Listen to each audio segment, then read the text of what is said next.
Yangi tug'ilgan chaqaloqlarda kuchanish bu miya bilan bog'liq narsa emas. Kuchanish bu ichaklar bilan bog'liq bo'lgan holat hisoblanadi va o'tib ketadi. Hech qanaqa kuchaniqni oladigan dori yo'q. Kuchaniqni yengillashtiradigan bor va unga yengillik beradigan usullar bor.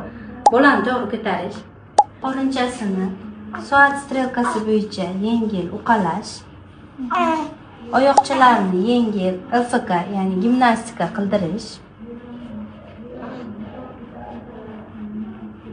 Mana shunday ko'rinishda. Bolachamizni har emishdan oldin qoringa qo'yish.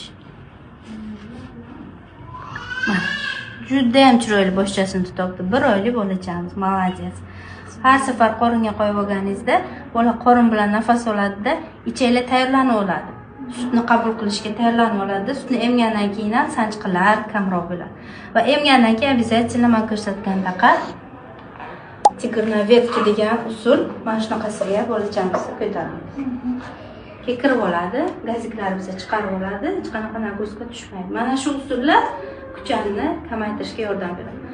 Ayrim bolalarda 3-4 oylikka, ayrimlarga 6-9 oylikgacha kuchan davom etadi. Diskiziya holati deydi. Совершенно normal fiziologik holat. Qo'rqmang, hop.